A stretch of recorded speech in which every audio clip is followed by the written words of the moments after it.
I'm sure a lot of you guys remember the old ceremonial hunting tradition of eating the heart out of the first animal you kill. Meat from those organs are among the most nutrient-rich foods on the planet.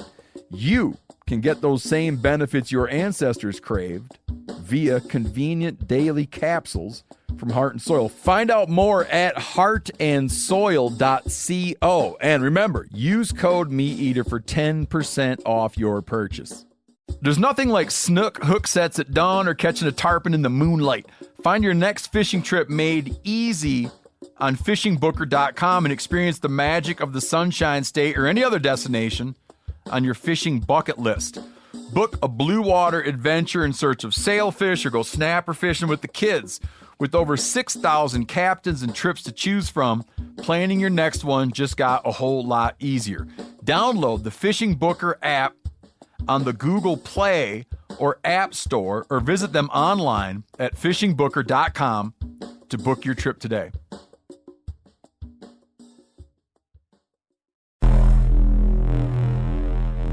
Welcome to the Wired to Hunt podcast, your home for deer hunting news, stories, and strategies. And now, your host, Mark Kenyon. Welcome to the Wired to Hunt podcast. I'm your host, Mark Kenyon, and this is episode number 313. And today on the show, it is November Eve. And we are joined by longtime Midwest Whitetail contributor Jared Mills to talk all things November and rut hunting.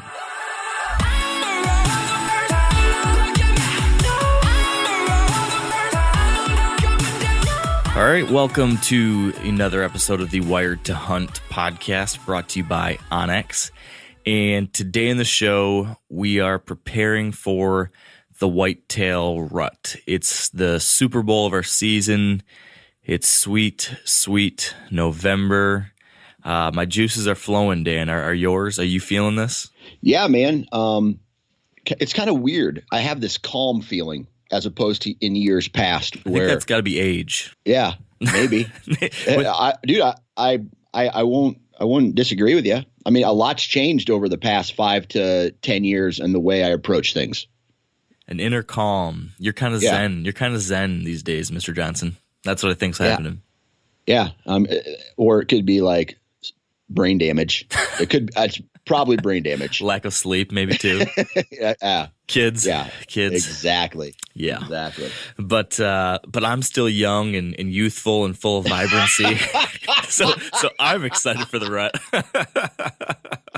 Oh yeah, dude. I'm excited, but in just a different way. You know what I mean? Just like I know what I have to do, and I just have to go out and do it. It's business time. Business. That's right. It's just business time. Dan's just going to go out there. He's going to do his job. He's going to execute in the game plan. He's going to come back and say, it's easy. That's how you do it. I'm thinking that's your plan, right? That's cool. I hope it's that easy. Yeah. Right? Yeah. It oftentimes doesn't seem to go that way, but that's what I want to talk about today, Dan. We're going to, here in a minute, I'm going to have Jared Mills hop on the line and chat rut hunting strategy. And Jared is, he works for Midwest Whitetail over there with Bill Winke. He's kind of in your neck of the woods. Yeah, an Iowa boy. Yep. You guys are chasing the same deer probably. He's an avid whitetail bow hunter. He's got a whole lot of experience himself, but I've always kind of thought that someone over there at Midwest Whitetail or in a similar role would have a really interesting opportunity to learn from a wide base of people because, right, there's all these different people filming for them. They're getting all these different intel reports or they're looking at all these different hunts. I got to believe that gives him a wide base of intelligence and experience to pull from and to kind of learn from. I think that's a pretty cool thing. So when he hops on here, we're just going to dive into everything he knows about hunting the rut, all of his plans, his experiences, his strategies, what he's going to be doing this year, what he's learned over the course of all these years watching all these other guys doing it, what he's learned from Bill, who just killed a giant buck himself. So that's the game plan for the main part of the show. But for our pregame, I thought, Dan, that you and I should do a couple things. Number one, we got to catch up just a little bit on what we've been doing out on our own recent hunts. I know you've got to spend some time in the woods. I got back from my Boundary Waters hunt a handful of days ago and have been hunting on the back 40 here recently.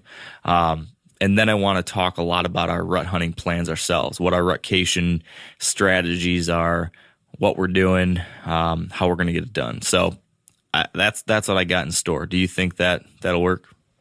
That'll work, man. So quick question. Yeah. Have you already covered because I have been MIA on social as far as looking at other people's stuff. Are you going to put out a podcast strictly about the Boundary Waters trip? Yes. We haven't done it yet. We recorded it. We just haven't released it yet. We recorded it right after the trip. But then I realized we had a bunch of story-focused podcasts. And with the rut hitting, I just felt like people need a strategy episode in here too to prep you for that Super Bowl. So there's been a lot of people asking me, wanting to know how the hunt went. They want to hear it. Bear with me just a little bit. We're going to hold on to it just a little bit here so we can get you some tips and tactics to help you with these next couple weeks of hunting. And then we're going to release the Boundary Waters recap and you'll get the full story. I'm also going to start sharing some stuff on social media. So I will share kind of what's going on, but Dan, the high level overview is that it was a tough hunt, but it was an amazing experience. I mean, we had a blast. We got to spend time in some of the most stunning country that I've been in. I mean, this place is really cool. I cannot recommend it enough as far as a place to go and see and hunt or fish or camp and paddle. I mean, it's the real deal. So yes, that's awesome, man. It was a great trip. But now back at it in Michigan and trying to get it done here. And it's been a little bit of a struggle fest here in Michigan since I got back from that trip. I guess maybe I'll just fill you in on what I've been doing here since I got back. Well, so here's what I caught so far is there is a little bit of fresh shine on the back 40, but not a lot of movement. Yes, that's a pretty good synopsis of it. I think the last time we chatted about the back 40 in detail, it was like leading into the season, right? And I had all these concerns about all the commotion we made in August. I mean, we were in there for several weeks with 4, 5, 6 people in and out, doing all sorts of crap. So August was a mess. And then mid-September we came in and we squirrel hunted the whole thing. And I was a little worried about that because it's right in the middle of when I usually like to keep a property untouched. So I had concerns, but ended up getting in there, hunting early season a few days, had a guest out, had a great time with Luke, and we killed the doe. He killed the doe while we sat together, and that was a really cool experience, but still never got eyes on a mature buck, except for, actually, I think I mentioned this in one of the intros, but if I didn't, when I walked in, did I tell you this? When I walked in for my very first hunt on the property, I bumped a big buck that was bedded right on the edge of our property. Did I tell you that? Oh, really? No, I didn't know that. Yeah, so hiking in for the first time, I thought I was going around in a safe route, walking on the edge of our old field in like a big open stand of timber, not bedding country, like the kind of stuff that there should not be a buck bedded in. And this big wide buck jumps up 20 yards away from me and runs off into the timber. So that was a surprise. It was this wide 8-pointer that we've been getting some pictures of now. So bad news that we bumped him. Good news is that, okay, there's a mature buck out here. So that was nice. Since that point, hunted a few more times, still haven't seen a mature buck, but have gotten pictures of 3 deer, 2 deer that are definitely 4 or older, and 1 deer that's maybe 3, maybe 4. Big body deer. One's that wide 8. He's an old deer. You can just tell he's got a tank of a body on him. Not a huge, set of antlers on him, but a cool wide buck. The second one's a tall and tight 8-pointer. He's another cool one, big body. And then this is for you, Dan. There's another funky buck. He's a funky 9-pointer. One side's like a small, one's got a small 5-point side. Then the other's like a big 4-point side. So I'm looking at this deer and I was going to call him the lopsided 9. And then I started thinking, I got a weird 9-pointer. I know a weird 9-fingered guy. I think it's time to finally name a buck after you. Oh man, I really appreciate. Is he he's a 3-year-old, right? He's a 3 or 4-year-old. 3 or 4-year-old. Okay. Yeah. I think on Instagram you were asking people what you thought that the age of that deer was, right? whether he was 3 or 4? Well, there's a different one that I was asking about that. Okay. But this was one I was asking for name ideas on. Gotcha. Well, the number, first off, I'm flattered. I really appreciate it. Giving me some weak 9-pointer, and I gave you like a Boone and Crockett. Dude, this is Michigan. This is about as good as we got. That's right. I forgot for a second. But he's a cool buck. I know he is pretty funky. But I'll tell you what, that other buck that you took a picture of and posted, the age question one. The age question. Yes. If you put your thumb over that deer's back half, his like back legs, I would say 4-year-old. You put your thumb over his front shoulders, I would say 3-year-old. It's crazy that like it's almost like his body doesn't belong together. He's a funky one. Yeah. He's a cool buck. He's a really nice Michigan deer.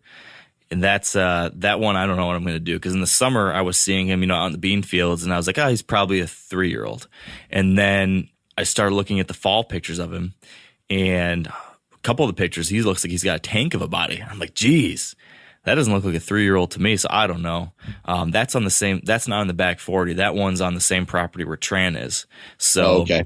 I'm unsure about what to do with him. If I see him in person, if he looks like a tank, I might have a hard time passing on him. But Tran's really the one I want there. So it'll be a game time decision. But your phone. Yeah, I know. On the back 40 though, it's Dan, it's the wide 8 and the tall 8, and nice. We still haven't seen him. We got some pictures. We hunted this past weekend. Doug Duren, I don't know if you know Doug, but Doug's a friend of Steve Ranella's. We went out and hunted caribou together in Alaska. Yep. He does some really cool things in Wisconsin. He does some consulting and land management work, and so he came out to the back 40 to take a look, see what we're doing, share some thoughts and some ideas for what we can do moving forward. So it was a great visit, but tough hunting, man. I mean, he saw one deer the whole weekend. Yeah. And I saw 1 year-and-a-half-old buck and a button buck. And that was it. Yeah. I mean, it was brutal. It was frustrating. I couldn't believe it. I mean, and it rained too, right? A lot? Yeah, there was the middle day of the hunt was just basically a monsoon. Yeah. So that was a bummer. But I know they're in the area. Like, I know there's good bucks in the area. Interestingly, one of the neighbors texted me a picture of a really big buck, a nice buck that just got killed off the road. Like, someone hit it with a car. Oh, boy. And I looked at this picture. I'm like, holy smokes, that's a giant. He's got these really unique brow tines that kick out to the outside. And then that flipped a switch in my mind. One night in the summer, I snuck out on this property, and there's a bean field on our neighbors. So I could sit on my property and watch the bean field on the neighbors. And right as I walked up to the edge of the field, a bachelor group of bucks were going over the hillside.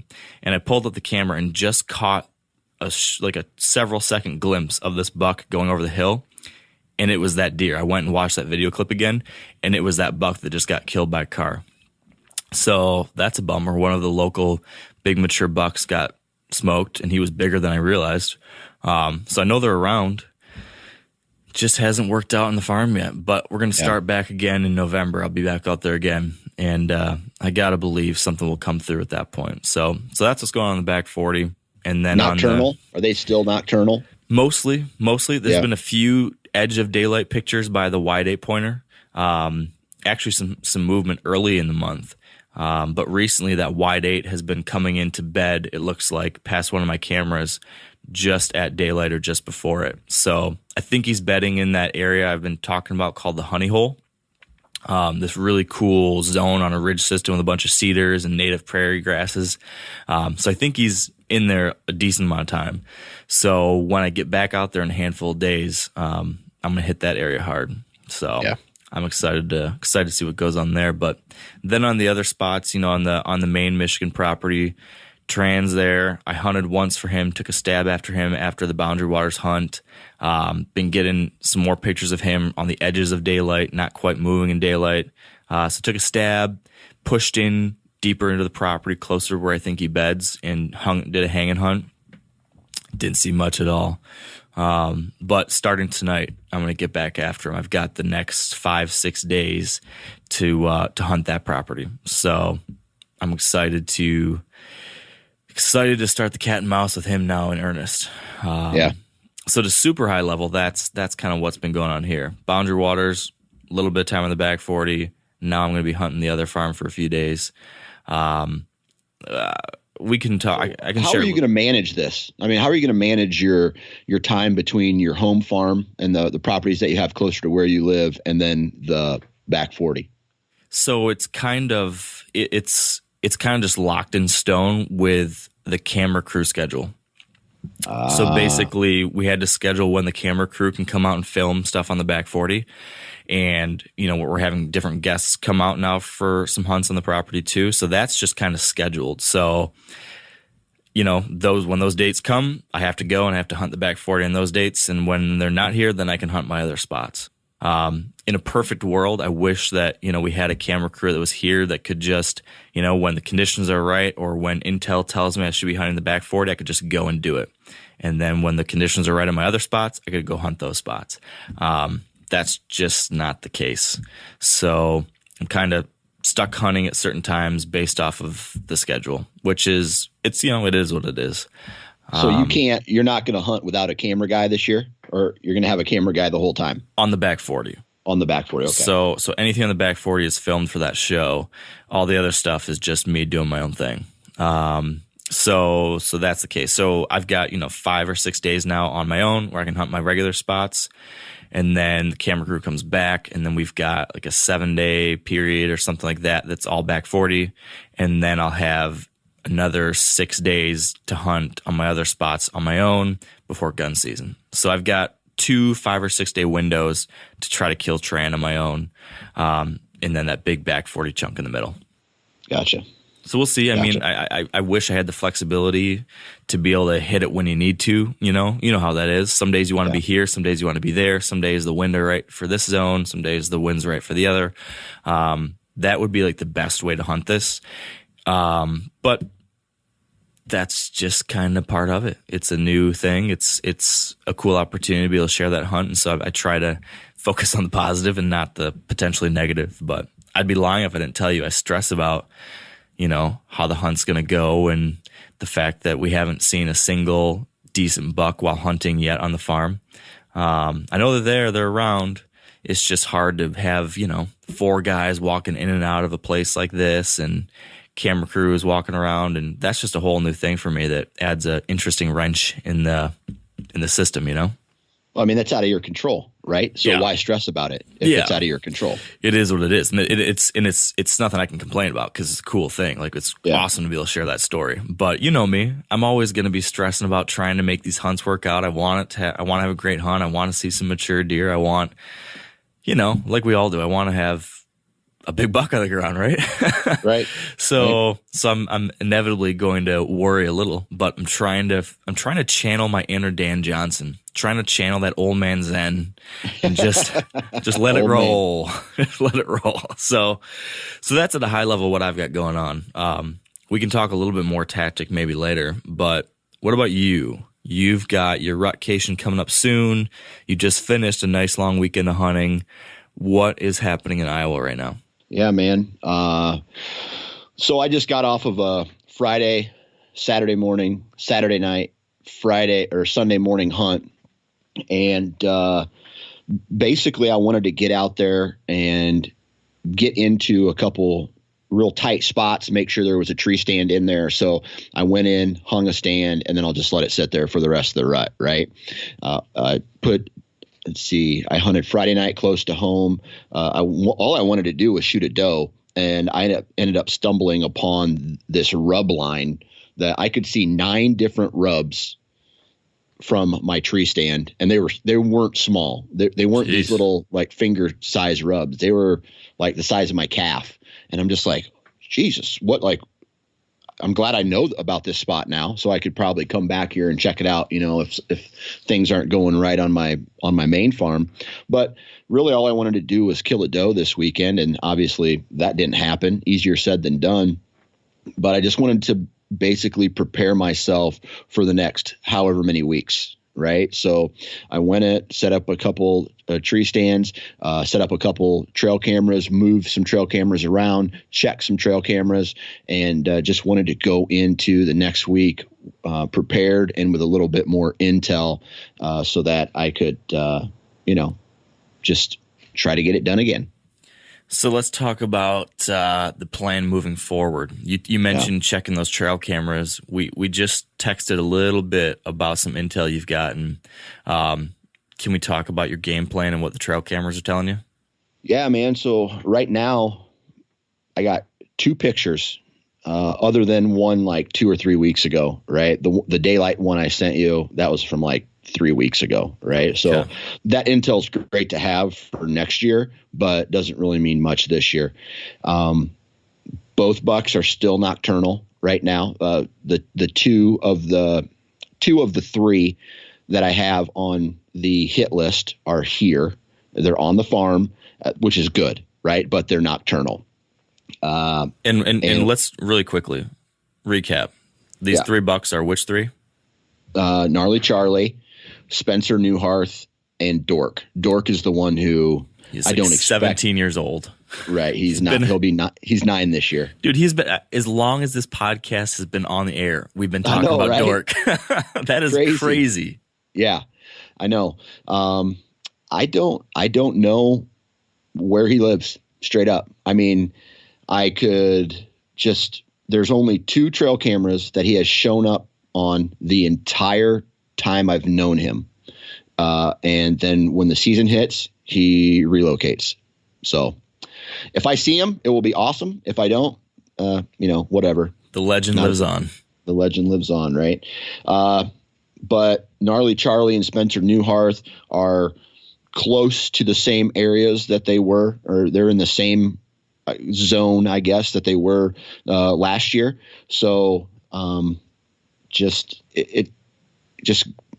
be patient, I guess, make sure that when I'm checking my trail cameras, I'm looking for daylight. And when I go to check the trail cameras, I'm looking for good access. Most of the trail cameras that I'm checking are real low impact, right? So at least I get an idea. If they show up after dark, or before dark, I know what way they're coming and going. I'm not necessarily going to set up close to that trail camera, if that makes sense. Right. So Gnarly Charlie, he's this special buck that you've been talking about the last couple of years. You told me that you think you're zeroing in on where you think he lives. How are you figuring that out? Why do you think you know that now? All right. So we had a conversation.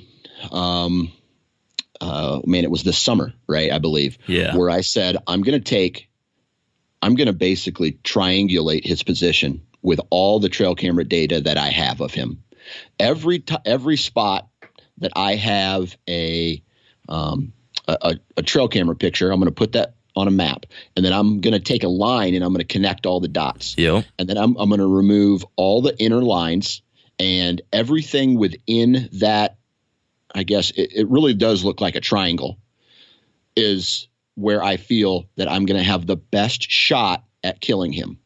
And everything outside of that, I'm probably won't be paying much attention to this year. Yeah. All right. So what that does is it's just narrowed down the possibilities of where I can and cannot hunt for, the next, for the rut, basically.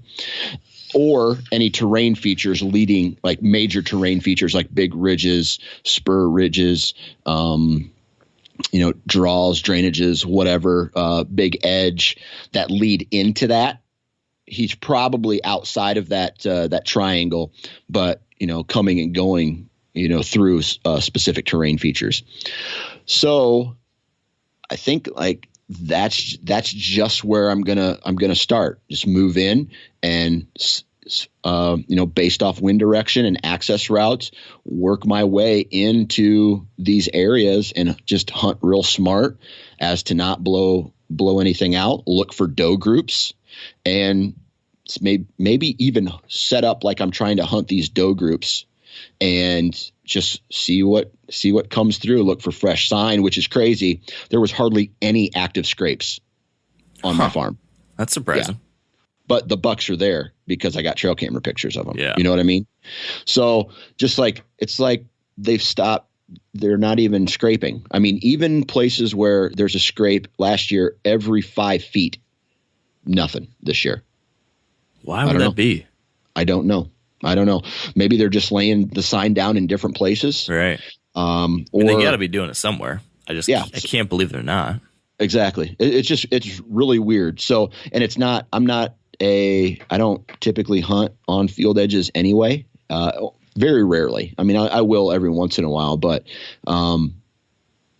most of the stuff is going to be in the timber as far as the strategy is concerned. Okay. So I'm looking at the picture you sent me of your properties you can hunt and the triangle you've made of the different data points. Okay. Let me pull it up once. Okay. Go ahead. So basically you've got inside that triangle, there is a large timbered system of draws, essentially. Would you say that's accurate? Yep. And then there's some crop fields kind of in a half circle that go from the north side to the east side to the south side. So it looks like food is on those 3 directions. And then if you go to the west, it's more timber and cover mostly. Right. Do you have any idea which one of those food sources is getting hit the most by the does? Like, do you have any kind of inkling as to which side of this core bedding area he's going to be coming and going from? Is there like a cut cornfield that's just getting hammered right now that you think is going to be the first place that they're going to be heading, or anything like that? Or is it the opposite and he could go any one of those directions any random night? You've got no clue. Yeah, I think that's the latter is what I honestly think. There's cattle in the standing corn, which are in the picked cornfields, so that keeps them into a certain area. But here's the thing, dude, there's acorns all over the place. Yeah. So it's not like they need to go out into the fields, right? There is a picked bean field, but the activity that I saw there this weekend is minimal. There's, like I said, there's not even any scrapes on the. However, I did bump a big 10-pointer, one I've never seen before, out of a standing cornfield when I went to go put up a new trail camera this weekend. So, but that's outside of his core area. Interesting. Okay. Yeah. So then let's walk me through the first couple hunts then. Your rutcation starts this next weekend, like the 2nd, something like that. Is that right? Yeah, it just depends, right? So historically, he's only been on the property mid to late November. However, I'm getting more intel because I have more trail camera pictures up of him, okay. Right? But last year, I think it was the 8th of November, nocturnal pictures is when he started showing up within that triangle. I got another trail camera picture in a different location moving through, and I honestly think his core area is going to be to the north of that triangle, and he's coming into the triangle, here and there for a couple days at a time. I doubt he really is bedding there, but I think there might be a day or two where he beds just because he's chasing a doe. It's, he lays down there for a while, not necessarily making it his home, and then goes outside of the triangle to check, for a different doe group or go back to bed. But as far as the next couple hunts, it's basically just going to be check my trail cameras when I'm near them and put my stands in terrain features that have the most deer movement, right? And I'm talking like your typical rut features, terrain that funnels deer, right, as they travel back and forth. Yeah, so that and edge and bedding. So the stand the stand location that I guess I sent you in there is just this nastiness, right? Where there is it's thick. It's actually where I found Spencer Newhart's shed this spring, in that same thicket. Interesting. Yep. So the goal is to get and I think he comes through there. I don't necessarily think he lives there, but the does, there's a doe group that lives in and around that real nasty. It's basically a rectangle, I would say 100 yards by 100 yards square of just overgrown thickness. And I'm going to hunt on the corners of that square. That's the goal. So every direction, wind direction, I have an access route to get into that, so that when when a buck comes through there on the downwind side, I have an opportunity, to see him, maybe call him, or just be observant, right? And I have no problem setting back a ways, because I think there's a big storm that's going to knock a lot of the leaves off the tree in the next week. So when I get there this weekend, there's going to be a lot less leaves on the tree. I'm going to be able to see through the timber a little bit better, and maybe even have a couple observation sits that allow me to get an idea of where the deer are moving, but within calling range, if that makes sense. So if I see them, I can just see if it, gets their attention. Yeah. You make your example there is an important point, I think, to just reemphasize, especially for newer hunters, that at this time of year during the rut, one of the absolute best, most foolproof strategies to employ during this November timeframe or late October is get downwind of a doe bedding area, because these bucks, they're on their feet looking for females that are ready to breed. Where's the most likely place to find a female for most of the day? It's a doe bedding area. So if these bucks are cruising looking for a doe that's ready to go, they're going to check those doe bedding areas. The way they check those doe bedding areas efficiently is by walking on the downwind side. So what you're doing is like a just tried and true rut hunting tactic. Hunt the downwind edges of those bedding areas, watch what they're doing, adjust if you see something a little bit different. But that's a really good place to start. If anyone doesn't know how to get started over these next couple of weeks, or you're trying to hunt a new property, find those nasty thickets where you always see does going in and out of, get downwind of them. I mean, you can't go wrong trying that. Right, absolutely. And even more of a favorite strategy than that is staging areas. Like, I found last year was a perfect example. I'm in a staging area where deer stop and chill out before they hit a ag field, or they expose themselves to the wide open, right? Like that first 10 yards of from a field edge in, it's pretty thick, and it almost creates an edge to the wide open timber, or a wider open timber. And if you match that with like a terrain feature, like what I did last year, and like an aggressive wind direction, what you're doing there is the deer only have so many options to go into an ag field, and they just it's almost like they're waiting to feel a little bit more comfortable, maybe waiting for the sun to go down a little bit. And if you can match that with a good terrain feature, and this is just my personal opinion, I wouldn't ever call myself an expert on whitetail hunting, but you're putting yourself in a position where they're almost forced to take a certain path once they get out of this more open timber. So they're coming from their bedding area, they're using a travel corridor, they're staging. And if you can get a terrain feature to force them into a specific part of a staging area before they head out, that's just a killer spot. Yeah, you're adding in like the pinch point idea. Yeah, you're kind of combining all those things to find the spot within the spot. Absolutely.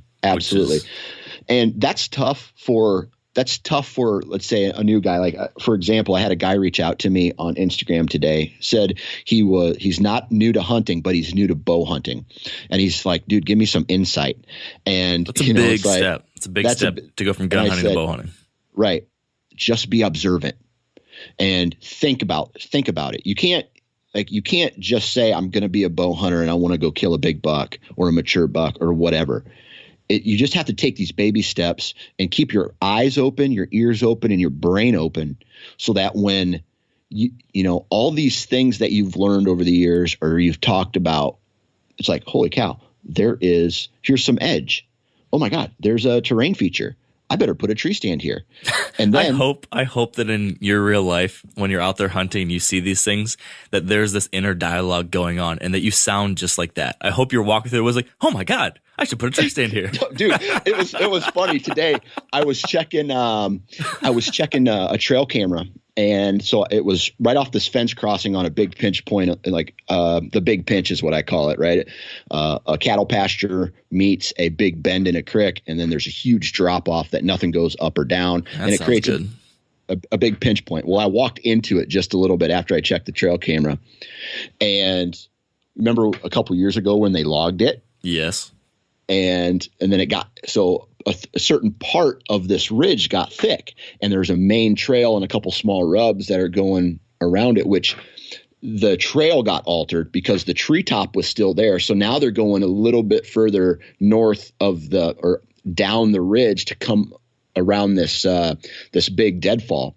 And I out loud, I go, ooh, like the Pillsbury Doughboy. And I just caught myself. I go, I am so glad no one was with me to witness that. But it was just this click like, ooh, they're coming around here. I have this, I can hit this access route, and they're looping around and almost forcing, when we say pinch point and we say travel corridor, these are gray areas, right? Because a pinch point doesn't need to be giant pasture meeting a giant bend in a creek. It can be something as small as a deadfall forcing deer to go around something, right? Yep. So when I say be observant, I'm saying look for things like that as well. Yeah. And I think that's such a great point if you're making that switch from gun to bow, or if you're a new hunter in general, or if you're just trying to take that next step and kill a big mature deer, whatever it is, that focus on observation. And we talk about this a lot, but the next step is then asking why. So you observe something and then ask, why did that happen?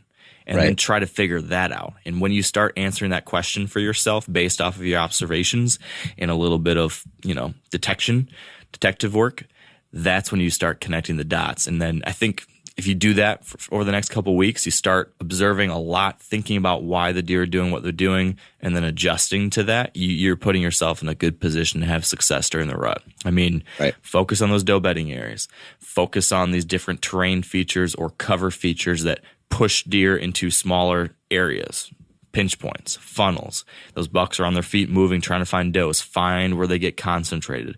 If you do that and then observe and adjust, I think you're going to put yourself in a position for success. And then finally, I think my final high level thought here on the rut, and this is nothing new. This is not special. We say it every single year, but it's a grind. You got to grind it out. You got to put the time in. You got to try to stay positive and stay focused, even if you've hunted 4 days all day and you haven't seen crap. It's always easier said than done. I always find myself sitting out there and be like, son of a mother, God dang it, I'm pissed off. Why aren't we seeing anything? But then you just got to remember it can all change in 5 seconds. Right. Your whole season, just like that, can change. So always try to remember that. Last year, I was thinking about it. Last year, within shooting range, I only had 3 deer the entire season come within shooting range. Now, I didn't shoot a doe last year. I had 2 does and the buck that I killed. Wow. That was it. And so I wasn't necessarily focused on trying to shoot a doe last year, just because of the time situation. But what I'm getting at is that's, and this is a little bit more of an advanced strategy for people who, have been into it. But, and if you are an experienced bow hunter, you already know this. But for me, I don't care about seeing small little bucks. I don't care about seeing deer anymore. I care about seeing a deer. One, the deer that are on my to-do list, so to speak. And if I go into an area and only see 1 or 2 deer and it's the deer, then I'm happy. You know what I mean? That makes me happy. And on this tree stand that I set up this weekend in that on the corner of one of those that triangle, or that that big thicket that I was talking to you about, I know that when the time is right, I'm going to have 2 shots, right? So I'm not setting up for a deer could come any direction. I'm assuming deer are coming from one of 2 directions. Yeah. And I know that I have a shot here and I know that I have a shot here. And then, to be honest with you, I have a wall of thickness in front of me that I can't even see through. So I know from not only experience, historical data, and just from how deer use the terrain that they're going to come from one of two spots, and I better be ready when it happens. It all comes back to that more informed approach. The more and more you learn about these areas, the more focused you can be with where you hunt, how you set up. You get to that point where you know, well, I'm just really trying to hunt this deer or these two deer, and the rest I'm not worried about. And I know it's going to come from one of these two spots, and the rest I'm not worried about. And that's that advanced stage where you have so much intel, so much experience. It's a good place to be. 32 yards. Can you make the shot? 32 yards, yeah. 32 yards on it is going to be the max at this stand. And the stand that I set up, I think if it goes down, I feel like it's going to go down there on a north or any type of an east wind, which are very rare. All right. Well, we've got some easterly winds coming in at the end of this week, at least over here. Yeah. Yeah. Yep. So I'm not calling my shot. I'm just saying, like, I feel like, when you set up a tree stand, you already know what wind direction you're going to hunt it in. Oh, yeah. You got the game plan in mind for sure. Yeah. So, so are you jacked? I'm jacked. I know we're trying to cut this up, but now after talking about it, my calmness has kind of gone away, and it could be the coffee. I drink a lot of coffee these days.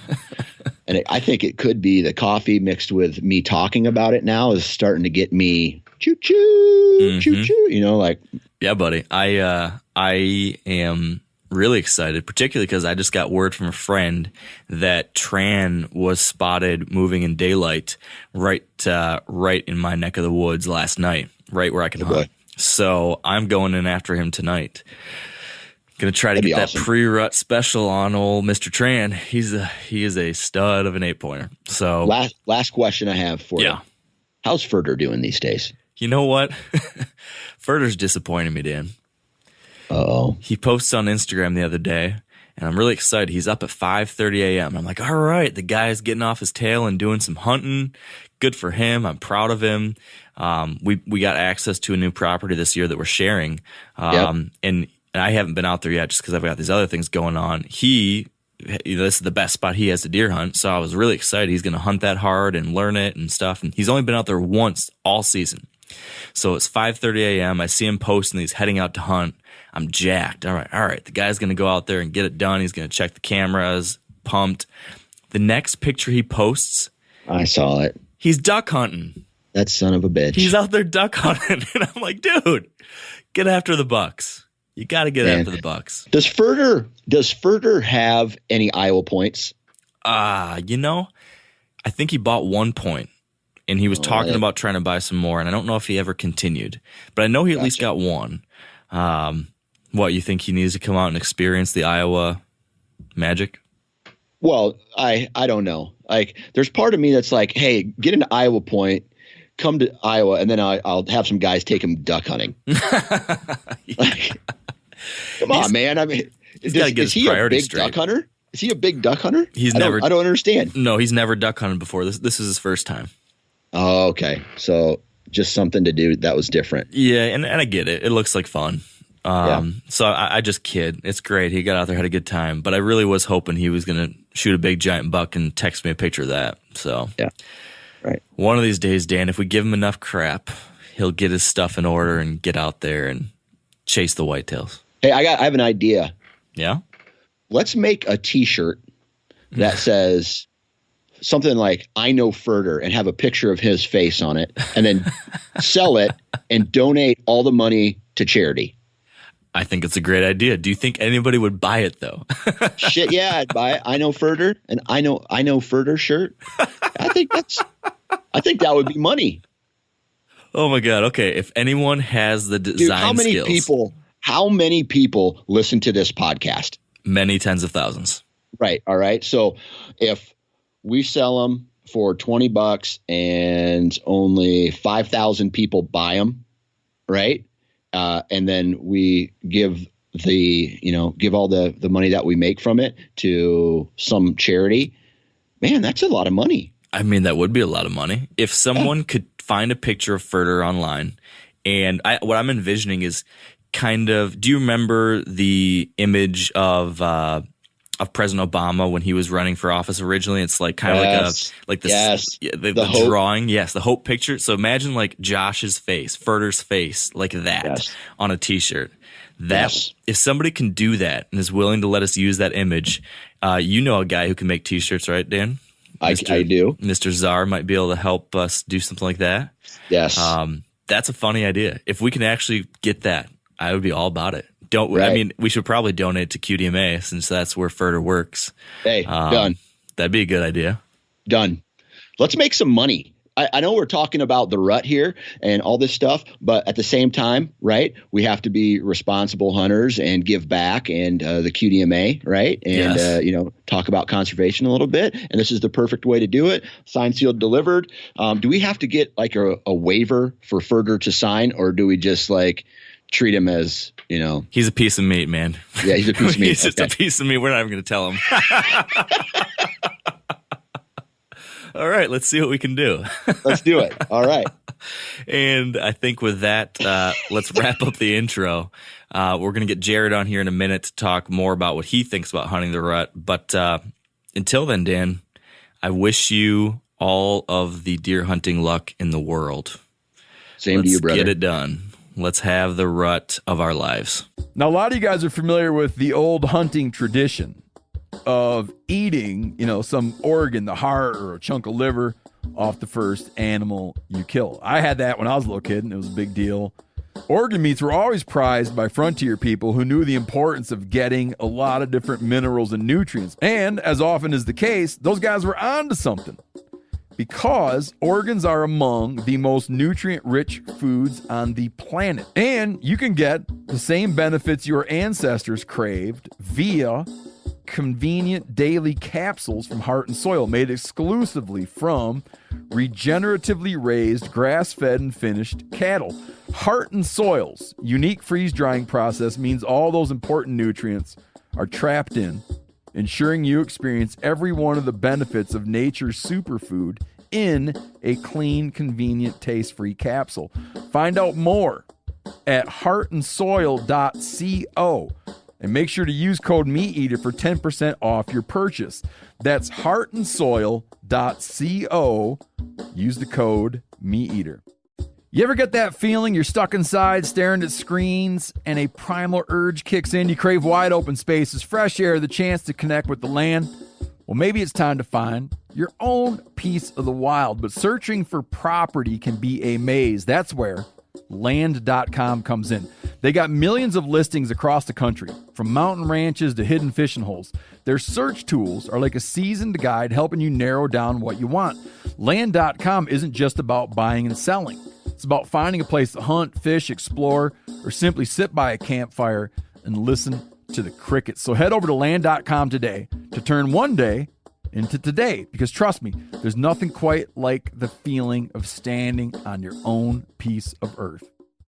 All right, with me now on the line is Jared Mills. Welcome to the show, Jared. Hey, Mark. Thanks for having me. I'm looking forward to this. Me too. I've been following along with your hunts and stories for a lot of years now, it seems like. So I'm glad we're finally getting to chat and connect like this. So thank you for making the time. Yeah, I appreciate it. It's cool to hear that you've been following that. It seems like I've been doing it forever now, but it's still as fun now as it was day one. It's crazy how fast time flies. I was just thinking about that. Like, I remember when I first started Wired to Hunt, it was, I think, the first year that Bill had started Midwest Whitetail. And I remember watching his first season while I was starting the Wired to Hunt blog way back. I just got out of college. And, man, everything's come a long way since then. It's crazy how long ago that was. Yeah, and it's crazy, too, just to see how everything evolves, and especially in this digital age, and just how even Midwest Whitetail, how it's changed since it started back in 2008. It's pretty cool to see just how everything develops and just trying to keep up with everything. Oh yeah, it's interesting times, like you said, lots of change. So speaking of that, in Midwest Whitetail, can you just fill folks in who maybe aren't familiar with who you are or what you do or what Midwest Whitetail is or all the other things you've got going on? Can you just give us a real quick Cliff Notes intro to you and the work you're doing over there? Yeah, absolutely. So Midwest Whitetail, first of all, it's a digital hunting show. It's always, the bread and butter has always been the online semi-live format. Started back in 2008.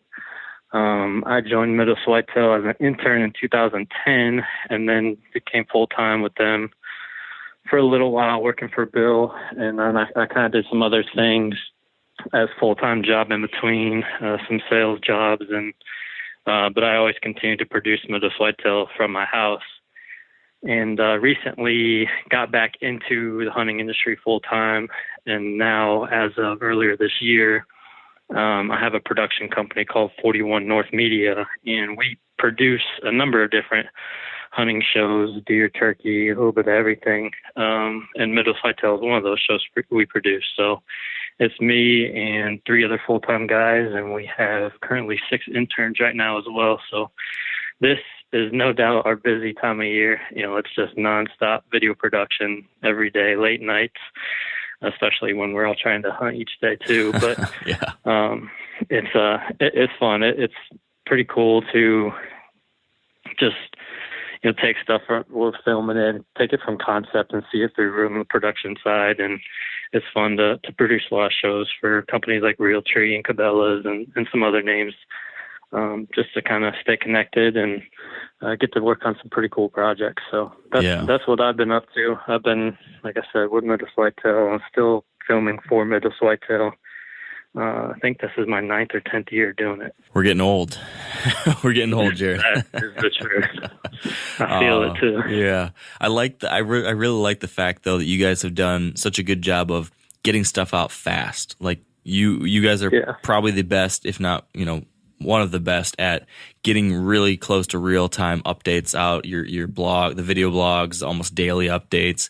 That's always been something that I thought was pretty cool. So for anyone out there who wants to follow along with some great whitetail stories, you guys definitely have some to share. And that's really why I wanted to talk to you, Jared, because you are obviously getting after it really hard every year after year, chasing big whitetail bucks. But then you're also surrounded by a bunch of other buddies and people that are part of Midwest Whitetail or the production company that are also doing the same. So I feel like you must be getting this huge influx of recent intel and different ideas and updates on how things are going in the field. I'm sure you're just hearing this from all over the place every year after year. Which I imagine kind of fills you out with a pretty wide breadth of knowledge and ideas and stuff. And when it comes to the rut, I mean, that's where we're at right now. The Super Bowl is just about upon us. The day this episode is going to go out, unless I bomb something and mess this up, it's going to come out on Halloween. So November Eve, this podcast will be dropping. So great day. It really is. I mean, I'm not sure there's any time I'm more excited than right at the very beginning of it all. So I figured we would just pick your brain on all things rut and see if we can help some folks out and lead to some tags getting filled here. So are you up for that? Absolutely. I can't wait. It's so hard to believe that November's almost here already. I know. We're just trying to figure out, make sure you're ready to go, because once it's here, it's a blur, and you're just trying to catch up or keep up, I guess I should say. Yes. So I can't wait. It's right around the corner. Yeah, it's snuck up on me too. And so I need an update from you because I'm a little bit behind on some of your video updates and things like that. But early on, you were chasing a mega giant of some kind. There was a huge buck you were after. You were a little bit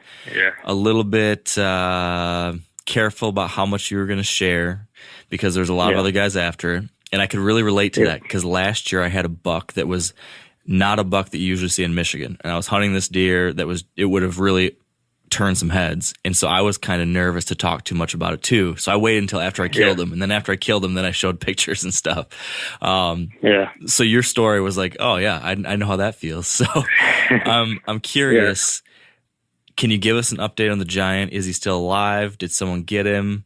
And then secondly, are you going to be getting after him soon? Yeah, I'd be happy to. It's definitely a unique situation. I mentioned I've been on Midwest Whitetail for 9 or 10 years and showcasing my hunts in a near real-time format. And I've never not shown anything. I've never had to really worry about it. And it's not necessarily the size of this deer that I have to chase this year that's making it like that. A little bit it is, but it's more about, just the situation with the neighbors. And I have a buddy that's also hunting, and we're sharing all our information, but there's other people that hunt that property, and by giving out that info, it would affect his hunting and his chances to kill him. So it was a decision I had to make with regards to not ruining personal relationships, just to show the deer. Yeah. And then I decided, with the video blogs, at least still share the journey of it so people can still follow along, even if they can't physically see the photo or the video of the deer until obviously it's dead. Then we can show everything. But, it's tough. I knew I would, people don't really understand. Some people do, some people don't.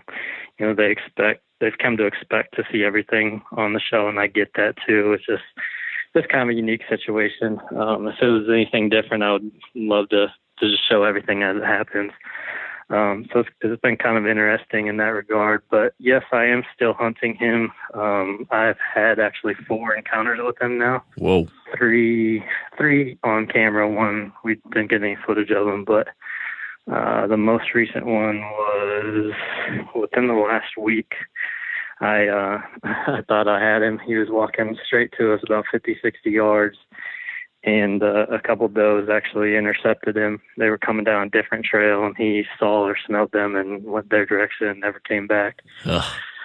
But it's been unbelievable, the hunt for this deer. I can tell you I've never been more aggressive on a single deer in my life, especially in October. We're not even in November yet, and I've moved in on this deer, just done some crazy things to get close to this deer, just because I think my time is kind of limited. I don't know when this deer's going to change his patterns, and I just figured that I have to hunt him while he's showing some daylight movement, and I pretty much know where he's bedding. He's not traveling too terribly far. I just kind of felt that was the right move, and even had one encounter this is not necessarily my style either, but it was my only option, I thought, to get close to where he's bedding, because he's bedding in a big CRP field. And I moved in on him. I went basically inch by inch to get to the spot I wanted to be in. It took me 2 hours to go 100 yards. Wow. And I think I got set up at 5:45. And at 5:55, he stepped out at 20 yards. But I'm on the ground behind this tiny little bush. He came out and he was just locked on me from the moment his rack and his head appeared from the CRP. He was just locked on me. I don't know if he heard me setting up or what happened, but he walked into 12 yards just straight at me, and I couldn't do anything. I was just frozen. I couldn't turn or anything, so he was looking at me the whole time. Wow. But to be looking up at a deer like that at 12 yards, it was one of the most incredible experiences I've ever had, and I can't wait to share the video with guys. Wow. It was pretty cool. The only thing I don't know if you ever saw, I filmed a pretty cool buck fight back in 2012. I do think I saw that one. Yeah, the one in the creek. That's probably the only thing I can compare it to as far as just the surreal feeling and experience in the woods I've had. That's probably the only thing that's comparable to it. So I've been getting close. It's been a pretty cool hunt. And we talk about it only being October. I feel like it's late November as hard as I've been hunting that deer. But, he's wearing you out. Yeah, it's been a cool journey, and hopefully it's nowhere near the end either. Yeah. So you're still on this deer. It's just about November. So this is probably a good place to start then as far as talking about hunting the rut. Once November hits and the rut starts really kicking into gear, can you kind of describe how you imagine your strategy changing, how you're going to adjust your hunt given that the rut is popping? Yeah, I'm a big trail camera guy, so a lot of that's going to be monitoring trail cameras. For me, I like to target specific deer. In this case, it's this buck, and then I have another deer that's on a farm that I own that I'm also pursuing. But, with chasing specific deer, it's all about learning how that deer uses a certain area, where he uses it. That's one thing I've learned over the years is bucks are very individual. There's similarities you can draw across, years of experience, but in general, I can't just go to a farm and hunt my best stand. It's all about what that deer specifically does, how he travels, how he acts and during certain weeks and months of the year, all that. So trail cameras plays a big part in that for me, and just learning that deer and his tendencies and things like that. So that's what I'll continue to do with this big deer. If he's showing daylight movement in a certain area that I know that I could hunt him, I'm going to keep being aggressive. If he kind of disappears for a while or the conditions aren't great, I'm not going to get crazy about hunting him. I'm going to go somewhere else. I imagine this deer's going to travel quite a bit. The property that I'm hunting him on is very small, and a lot of people know about this deer, which obviously means he travels quite a bit. So that's kind of goes back to why I was being so aggressive in October. Is I know it's going to change at any day.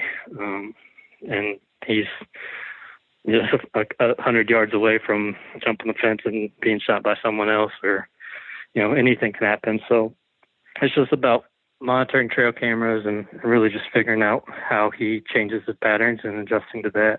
Yeah. So tell me about your rut trail camera strategy. Where are you putting your cameras at this time of year? Is it different? Do you, when November hits or when the pre-rut hits or something, do you shift your cameras in any kind of way? What's the locations look like for those? I don't shift them a lot. Usually from about the 1st of October up until late season, my cameras always remain on scrapes. I pulled some cards this morning, and the scrapes here in Iowa are just on fire. Almost every branch that remotely looks like a licking branch is at the right height. It's torn up right now. So God, I love that. That's where I leave them. And the reason I don't move them a lot is just to keep disturbance down. In my experience, those scrapes will continue to be hot all the way through November. And it's just not worth going around and adjusting too much and doing too much damage when you don't really need to. Yeah.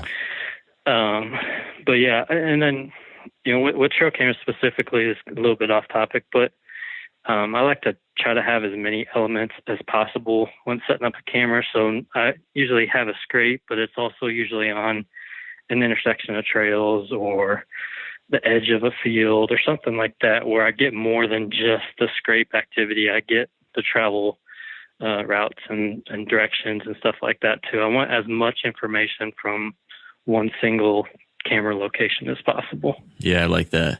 What about how you're specifically setting up? Are you hang it high in the tree and pointing down? Do you put it at eye level? Do you have a certain, do you worry about deer noticing the camera at all? I don't. I like eye level. I think the main reason is just I like quality pictures too much. I think Yeah. you could probably get away with, hiding them and make sure you don't do any damage. But most deer, in my experience, haven't been too scared of cameras. But this kind of goes back to me talking about bucks being individuals. There are some that react differently. Some will come in, not care, they'll work the scrape really aggressively. Some you'll still get their picture, but they, once that camera starts going off, they'll just walk away. So it's, there's times where maybe it'd be better to hide the camera a little bit more, point it down so it's not in their face. But in general, I think I just like quality photos too much. And even I use some white flash cameras still too, just because those night pictures are so cool that I know they react a little more to a white flash, but it's worth it in my opinion. Yeah, it's hard to, I certainly can relate sometimes. Those pictures sometimes are just as much fun as anything. Oh man, I love the whole process of running trail cameras, even well past the hunting strategy aspect of it. I like learning about deer through trail cameras. Yeah, I agree. So one of the things that I'm always debating when it comes to my camera setups during the rut is the fact that stuff changes so fast during the rut. It can be on in a location for today, and then tomorrow it could be crickets. So it seems like getting trail camera intel quick is really important. But on the other hand, I'm like you in that I'm really always trying to keep my presence low. I want to be in there as minimally as possible. So I always have this debate internally. I'm like, should I check cameras or should I stay away? And I go back and forth, back and forth, back and forth. How do you think about that? How often are you checking your cameras, and how do you try to minimize that impact during the rut? Yeah, I have the same mindset as you. I mean, you want to be smart about everything, but at the same time, you want as much information as possible. I do two things. One, I try to set the cameras up in easy to access locations, places that easy to drive to with the UTV or something, so that I'm not leaving ground scent. I'm in an area where deer are used to seeing some type of activity when I'm pulling those. And then the second thing that's really changed in the last couple of years for me is I'm using a system from Cuddy Back called Cuddy Link. And that's a pretty slick system because you can get, I think it's up to 15 or 16 cameras to communicate to one home camera. So you can put the home camera in an easy access location and put all the other ones out, wherever, bedding areas, just core areas, just places that are hard to access. And those pictures get sent to your one easy to access camera. And that's really changed my strategy for setting up trail cameras. So on farms where I can use that Cuddy Link, I'm more apt to get past the easy access locations, set them up in bedding areas, deep in the timber, stuff like that, and get that information. That's been a game changer for sure. Yeah, that's pretty nice to let those sit and not need to go physically visit them. I haven't used that in particular, but I've used other cell camera type things like that, and that can help a ton. Yeah, no doubt. I haven't used too much of the cell cams yet, but this Cuddy Link, you still have to physically go to the property and pull the card, but at least you don't have to go visit every camera. It's a huge time saver too. When you're checking a lot of cameras, it makes a big difference. Yeah, I bet. So when you're looking at camera pictures too, I think I heard you mention the fact that you're looking at past data as well. Do you pay much attention to annual patterns and see these bucks doing something similar year after year, or any kind of trend like that? I do, but not in the sense of like really like at the micro level. It's more like general area usage as opposed to, well, on this day last year with these conditions, he walked on this trail. I don't go to that level, but I will say, during this first 2 weeks of November, he was really using this part of the farm last year. And I'm really going to focus on that and in the hopes that he does it again. So yes, I do look at that, but not at the level that some guys do, I don't think. Yeah, I feel like that's pretty well in line with what I've found is you can get a general trend, a general idea. Like this time of year, he usually starts moving, or this area, he tends to get hot at this point. But they're still individual wild animals that just do random things sometimes. So whatever they want. Yeah, exactly. Yeah. And that could just be, I just personally haven't seen something like that work out exactly twice, 2 years in a row. But in general, I agree with you. I think sometimes their patterns are a lot more random. Yeah. So do you have any kind of data like that on either of these two target bucks from last year or previous years that's going to help you? One of them I do. The one that's not the giant, I don't really have. This is my first year hunting that property. I've helped manage it over the years, but I've never personally hunted it. This deer, I think, seems to travel a lot, just, again, based on a lot of neighborhood information. The other buck that I'm targeting, so a buddy and I bought this property. This is my first farm I've ever owned. Bought it in 2017. And he and I had our first hunt together there on November 3rd of 2017. And this deer, I call Merino, he walked underneath our tree stand. We had a few trail cam pictures of him before our first hunt.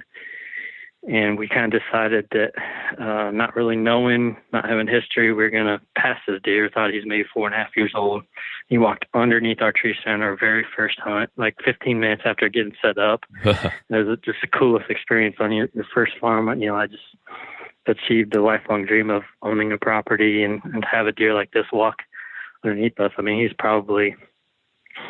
he's a really good deer, pushing like 160 type deer as a 4-year-old. Jeez. And so I do have a lot of information in my hand from 2017, 2018, and now into this year. He doesn't really look all that much different than he did as a 4.5-year-old, a little more mass and a lot bigger body. But it is pretty cool having that many years of history and really getting to know how a deer uses certain areas. So I feel like I have a pretty good idea of what he likes to do throughout the course of late October and into November. Can you describe that? Can you tell us what you think he's going to do and how you're going to, let's say the big giant is out of the picture for some reason, and now you're just focusing on Merino. November arrives. Can you kind of walk me through the stuff you know and then how you would try to hunt based off that? Yeah. Essentially, because we kind of got a late start in 2017, I don't have a whole lot of October information from that first year. But both last year and this year, he slowly made his way from one end of the farm to the other throughout the year. It's been pretty interesting to watch that, and I think a lot of it has to do with crops coming out and stuff like that. He kind of sucks in once all the neighborhood cover starts disappearing. So essentially, he started at the north end of our farm last year, and he did the same again this year. Pretty nocturnal activity. I'm not sure if it was just he was moving more at night or he was bedding a lot further away than where our cameras were at. But he slowly started to do the same thing he did last year. As you get to November, he becomes a lot more active on the farm, a lot more daylight active. He's bedding kind of back in our main peninsula where most of the other deer bed. So he kind of made that transition within the last week to 2 weeks, I would say, and that's pretty much in line with last year. And then he's pretty much there the rest of the year. Uses one main kind of travel corridor, of course, branches out a little bit, just looking for does or whatever, but he kind of uses the central part of our farm. It's all about making sure we can get in and out undetected. It's kind of a tough farm to hunt access-wise, but if we're good about access and keep disturbance down, we should have a really good shot at this deer as November comes in. That's exciting. So how do you act, or how can you carefully access it? Like, what is the solution to that challenge? So the ultimate solution is to put a boat in the water about a mile away and actually boat in, because our farm is along a river. It's just a lot harder logistically. I don't own a boat, so it'd be borrowing someone's boat to make it work. And I have done that. We've had some good hunts. I should have done that this morning with where we hunted. But for me, it's an everyday decision on how I should access. Sometimes I'll drive. I have an electric UTV. Sometimes I'll drive the UTV way back in the timber, not to leave ground scent, and try to park it in some brush. Sometimes I will leave it out further away and walk further than you're kind of leaving the ground scent, but it's still quieter than driving a UTV. So I don't know. I don't have a great answer. It's just some farms are just harder to access, and there's no real great solution to it other than just trying to have some luck on your side every once in a while. Yeah. Do you find yourself ever limiting how often you hunt it more than usual because of that? Because I've got a farm kind of like that, and I know that every time coming in and out is going to be more of an impact than I really wish it was. I've been thinking, what am I trying to say here? I've been really, really picky about when I go in and out because I know it's an impact every time just because of that access. Is that something you think about? I do. And that actually plays into one of my bigger strategies overall, and that's moving around a lot. So I'll hunt it a little bit less, but my more often than not solution is to move around on the farm, because I'm a big believer in first time in, and not just first time in on property, but first time in a specific tree. The success rates are so much higher in my experience, and it just keeps decreasing every time you hunt the same spot. I think we do a lot more damage than we think we do after the hunt, even if you don't seem to spook any deer during that hunt. There's a lot of deer that could come by a day later, 2 days later, 3 days later, and figure out what you disturb, whether that's ground scent. And they're just very keenly aware of their surroundings. So I will move around almost intentionally, thinking that I probably spooked a deer. This is how they're going to adjust. This is where I'll set up. And I'll bounce around a lot. I do 90% of my hunts are hanging hunts where we're carrying in tree stands, setting them up, and then taking them down after the hunt. So I like to be very mobile, and that gets me a lot higher percentage of hunts that are first time in, because I'm hunting new trees all the time. Yeah, I so imagine on a farm like that, that's kind of my strategy. I hunt a little bit less when it's bad access, but I probably just move around a lot more when I know there's a good chance I'd disturb something. Yeah, that makes sense. And I 100% understand the thought process there. I'm trying to do more and more of that myself. What I'm curious about, though, is especially for people that are just getting started, trying to do more of that hang and hunt idea, it can be a little tricky. It's hard to do quietly. It's hard to do in the dark. It's hard to do when you haven't done it a whole lot. Any things that you've learned over the years, having done this for so long, that could help someone just become more efficient doing a hang and hunt, or I don't know, any way to keep from spooking so many deer when you're getting set up, or anything that you're thinking about when you go in and out doing that? Yeah, a lot of it's just practice. You need to develop a system that works for you. How you specifically pack your sticks to your stand, or maybe if you're saddle hunting, how you pack everything together. But it all just comes down to routine. And the other big thing I would tell people too is, because I find myself doing this still, but it's take your time and be quiet and be safe when setting up. That's a huge one. But I think we get in these situations where it's starting to crack light, and you're like, well, I need to get in the tree. I need to get set up. And you break more branches. You make more noise. You kind of start sweating, giving off more scent, and like all these little things that if you just take your time and go slower, that tends to be a little more efficient. You tend to be a little bit more stealthy that way.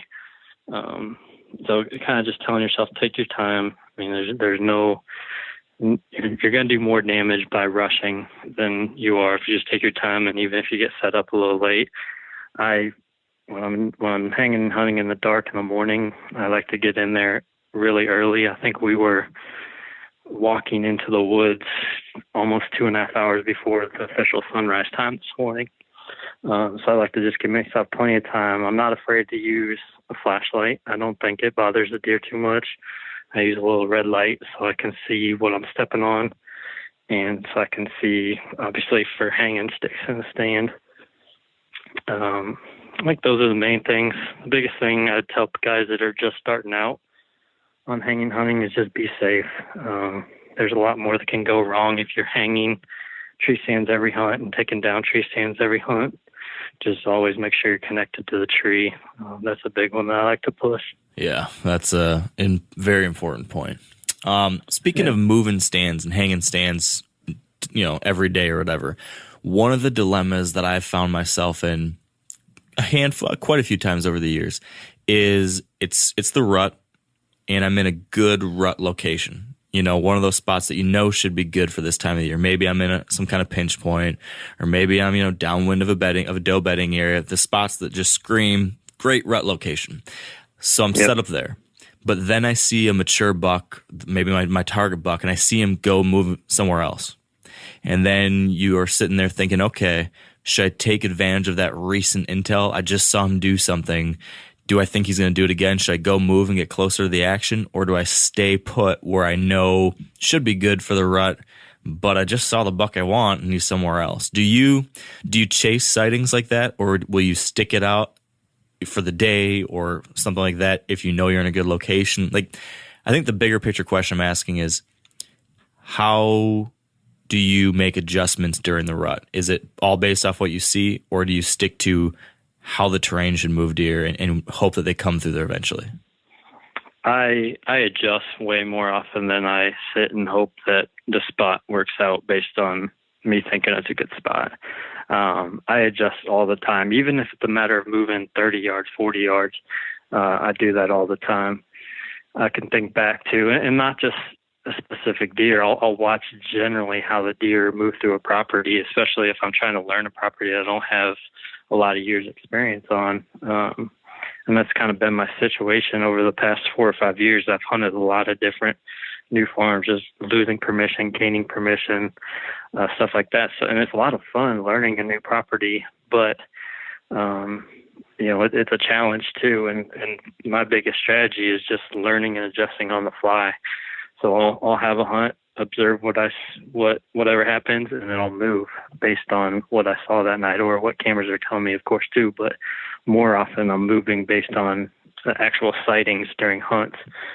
I can give an example of the deer I killed in 2016 as a brand new property I didn't know anything about, and I just slowly started to learn it. And I did a lot of quote unquote observation sits where I could just see a lot. They weren't necessarily out of the game, not being able to kill a deer, but it was just spots where I know I could see a lot and adjust if I needed.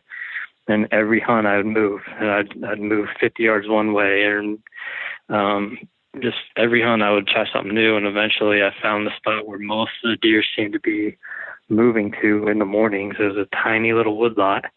And I believe it was November 21st.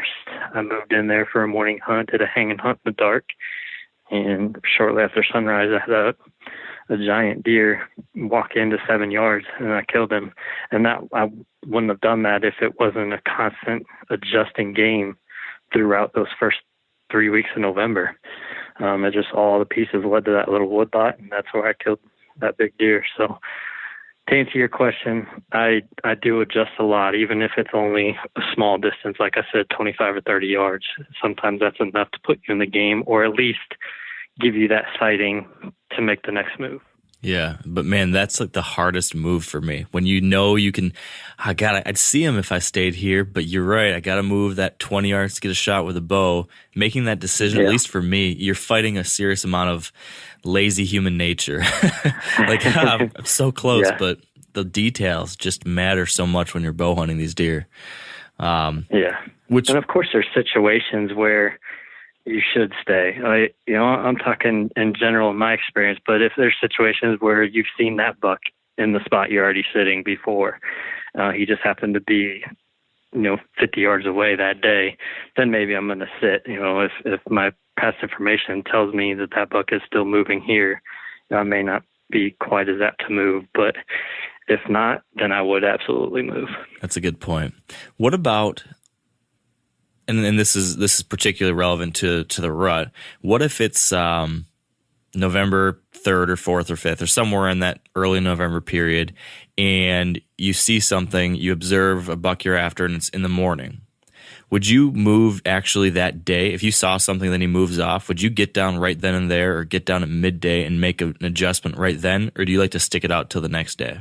I would say I made a lot of moves that day, because most of the time your conditions are going to be a little bit more similar that same day than they might be the following day. Whatever it is, the temperature change, the pressure change, whatever, it's usually somewhat different that next day. So I would rather hunt those same conditions, and that visual sighting tells me what area he's in right now. So I'm going to make an adjustment on that, as opposed to leaving and having that 24-hour period where who knows where he's going to go. I'm probably more apt to make that move sooner rather than later. Yeah. Something I've seen a little bit, I've seen it a handful of times myself, and I've heard a lot of people talk about, I'm curious if you've seen this too, is that sometimes during the rut, when a buck's locked on a doe or chasing the doe, a doe will take a buck through a certain area. Let's say passes by a big oak tree. You'll watch it from 100 yards away. And if you keep watching it, she might come back through another time or two more times throughout the day. It seems like sometimes these does have got a buck on them. They'll almost have a loop of sorts. And so because of that, I've always tried, if I see a doe take a buck somewhere once, I'm going to try to get on that path and hope they come back through again. Have you seen the same thing? Is that the kind of thing you would move on in that kind of case? I think I would do the same. I haven't personally seen that. I have heard guys talk about it. But yeah, I would it's kind of, I would probably move for the same reasons we just talked about on the previous point. Just that's what I saw. I'm going to move there with the hopes of them coming back by, even if it's a little bit different movement than what you're specifically referring to. I still know that, or I still feel that my chances are going to be better where I just saw them rather than just waiting it out where I'm at. Yeah.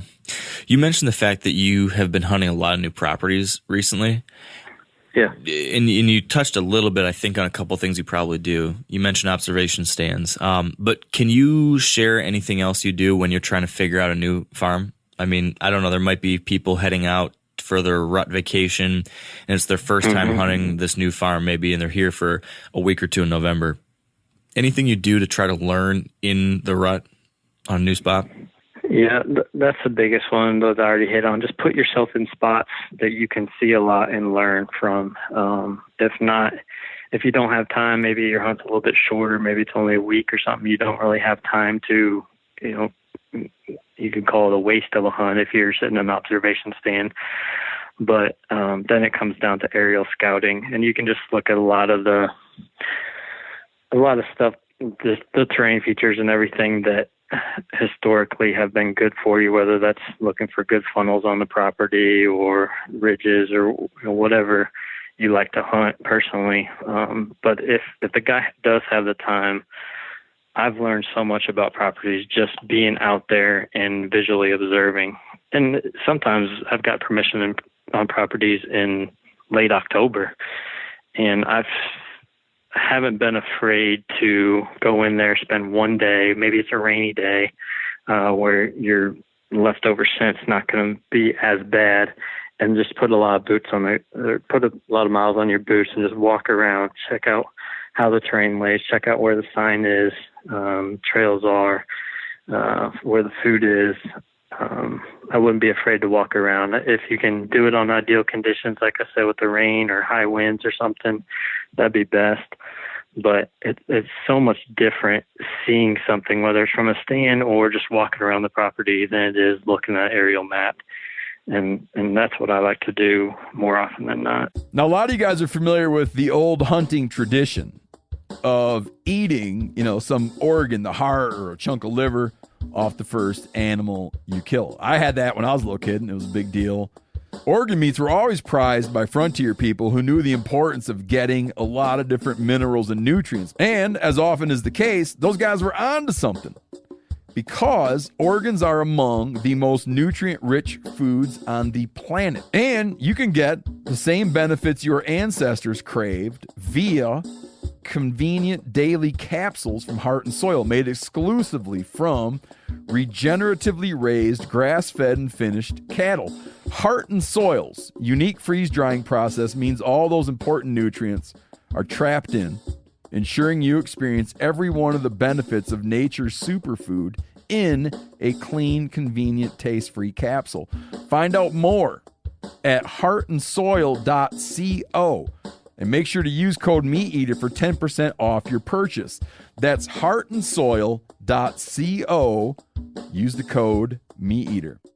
You ever get that feeling you're stuck inside staring at screens and a primal urge kicks in? You crave wide open spaces, fresh air, the chance to connect with the land? Well, maybe it's time to find your own piece of the wild. But searching for property can be a maze. That's where Land.com comes in. They got millions of listings across the country, from mountain ranches to hidden fishing holes. Their search tools are like a seasoned guide helping you narrow down what you want. Land.com isn't just about buying and selling. It's about finding a place to hunt, fish, explore, or simply sit by a campfire and listen to the crickets. So head over to Land.com today to turn one day into today, because trust me, there's nothing quite like the feeling of standing on your own piece of earth. Yeah. What's the kind of stuff that you're really keying in on when you're walking around and actually scouting like that? Are you, some guys really love rub lines. Some guys are obsessed with a great scrape area or something like that. What's the sign that you are really wanting to see that will help you zero in on something? I like terrain features that force movement a certain way. Like a head of a ditch would be a good example of that, because usually that comes with a couple of different things. one, you pretty much know how the deer are going to travel through there, but two, it usually gives you a good direction to blow your wind too. So, and I like using creeks and ditches and stuff like that for access. So I like finding terrain features that kind of manipulate the deer movement or force the deer movement a certain way. That's probably one of my favorite ones. I'm not huge on hunting scrape lines, rub lines, things like that, just by looking at it without camera knowledge, I don't know whether that's middle of the night or daytime or anything like that. And they kind of seem to be a little bit inconsistent as far as which bucks use them when, in my experience. So I like to look at more terrain stuff like that rather than just actual deer sign with regards to scrapes and rubs. Okay. So you mentioned the head of a ditch. Can you just better explain what you mean by that in case people aren't familiar with where you're at? What does that mean? And then when you say that deer have to move around that, just explain what you mean by that. Yeah. So ditches obviously can be in between a couple of ridges in the timber. There's a ditch in between, and depending on the severity of it, how steep it is, how much brush and everything in it. The deer are, somewhat lazy sometimes, and they're going to take the easiest path. And typically, there's not very many heads of ditches, like where that ditch ends, that there's not going to be a good deer trail. And it doesn't have to be in real, steep terrain either. I have a lot of flat farms that I hunt where there's just one small ditch and they still just don't cross it. It's way easier just to walk around it than to cross it, even though we know deer can hop across it like it's nothing. They still, more often than not, will walk around the head of that. So I'll find spots like that to set up where if there's trees along that ditch, I'll set up, 30 yards, 25 yards off of the head of that ditch, blow my wind back down the ditch. And I've killed some good deer that way, just bucks cruising along the heads of those and following does along the heads of those. It's a good terrain feature that forces deer movement, and you know exactly how the deer are going to use it. Yeah. Can you describe any other terrain funnels or features like that are worth keying in on during the rut? A lot of times we hear these, I don't know, like kind of this jargon. Like people will say, there's a saddle, or there's a funnel, or whatever it is. They say these things, and then someone hearing it might not know what that actually looks like in the woods, though. So it's always helpful, I find, to try to hear specific examples from people. Do you have any that stand out that you could describe? Yeah. Another one that I really like is like the inside corner of a field. So let's say it's an ag field or even a food plot or something that's got timber on at least a couple sides of it. Let's say two sides, and then it opens up into a big cornfield or bean field.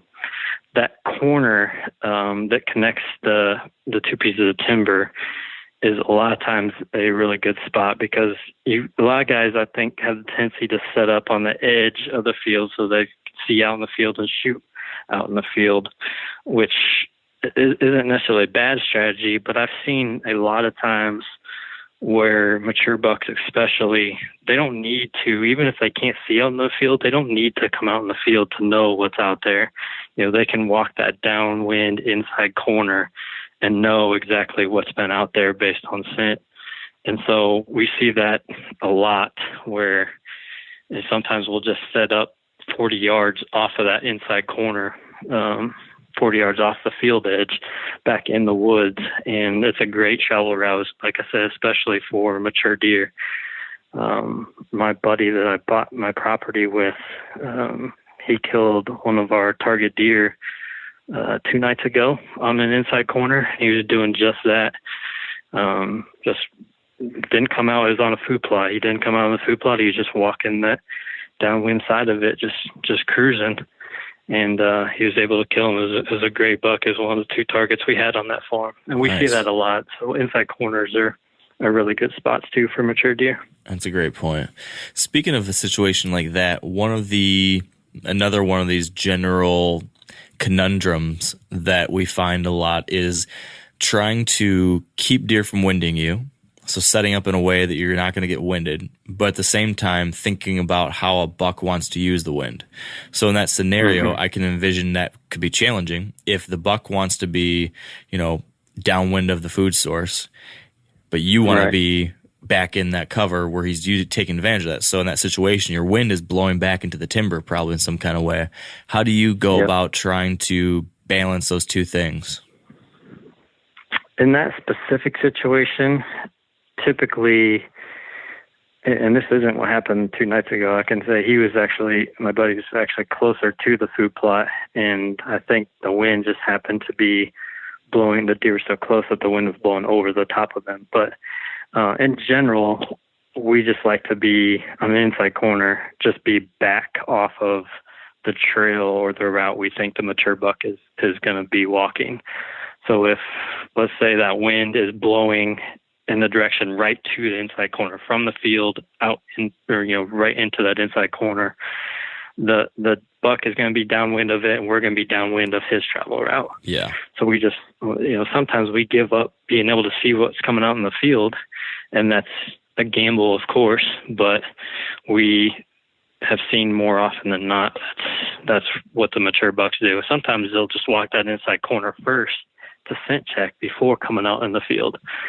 Sometimes they'll just keep going, and if there wasn't anything they particularly liked about that, whatever they smelled, they'll just keep going. But they almost always walk those inside corners, especially if it's just they're not going out to feed or something. They're scent checking for does. Yeah. But yeah, in general, with regards to your question, I do a lot of times try to keep the wind a little bit in favor of the buck. A lot of times it takes cutting it really close. I can provide an example from, I think it was 2014 or 15. I was hunting a deer, same deer that was in that fight I filmed, the deer I called George Brett. I noticed from cameras and sightings that he would always follow the wind. So on the north wind, he would go north. On the south wind, he would go south. He'd walk with the wind in his face, and no matter what, even as we're getting later in November, and most of the deer were just always moving in one direction towards the primary food source, he would go somewhere else if the wind wasn't right. And so I knew this, and I knew with the north wind that he would be walking north. And I had to set up north of him so he'd be directly downwind of me as he was walking. I essentially just moved over about 50 yards so that my north wind wasn't blowing directly towards where I assumed he was bedded. So he still had that north wind advantage. I just moved over 50 yards, and he came out. It worked out perfect. He just didn't quite get in the bow range. Like I said, that's an example of really cutting it close. You just have to move over, still give the deer that wind advantage that he wants and how you expect him to move. But the wind's not necessarily great for you, but it's kind of what you got to do to get close to them and understand how they like to move. Yeah. Yeah, that's man, it is a tricky maneuver, though, and I can't tell you how many times I've tried that and cursed the weatherman when the weatherman's forecast was not quite right. And you're like, nothing worse. You're seeing it spinning around. You're like, oh God, no, please don't blow any more over there. But yeah, you're right. It does seem like many times those bucks want that advantage, at least that perceived advantage, as much as possible. So yeah, and you have to think like that all the time, and you'll find little ways that the wind advantage is good for the deer, but it's also good for you. You'll find ways you can set up, right on. Maybe it's a terrain feature like the head of a ditch, or something like that, where the wind's still in his favor, but he still has to go through this route or through this spot. Those are probably the best situations where, the wind advantage is still good for him. He's still going to move, but he still can't detect you. Yeah. This is totally unrelated to what we were just talking about. So this is kind of off the wall, but just popped in my head as I was thinking through some of the scenarios you've been laying out here. And you talked about hunting this one property. I think it's the farm you guys recently bought that's on that river. And a river, I think, is a perfect example of a wind break of sorts, where you can blow your wind over the river and, get away with some things. And maybe there's a bend in the river that a buck maybe thinks he's got in his favor, and then the bend of the river blows your wind over the water, and then he has to curl around and you get a shot. I could see that being a pretty good one. But where that weird thought process took me to, as I was thinking through a river, was thinking about, I don't remember if it was last year or where it was, but I seem to remember a situation you were in where your property flooded. Is that right? Am I remembering this right? Did you have a flooded property at some point? Yep.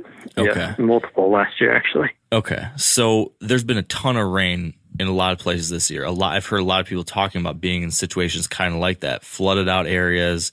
At the beginning of October here, one of the farms I hunt, I had food plots completely underwater. I had trails completely underwater where I usually can access parts of the farm that I couldn't. So I had that a little bit this year. We just had a ton of rain this past week. So I'm just thinking there might be people experiencing something like that. Anything you learned about dealing with a flooded property, or maybe how that would change the way someone should approach their upcoming rut hunts, anything like that? Oh, man. That's tough, because I think every property is going to be a little bit different. My property, it was completely, the whole farm was underwater. So the deer had to move off to higher ground to other properties. There was nothing that wasn't flooded on our property. And we had some deer that were there in the beginning of the season, and the flood happened, and they never showed back up.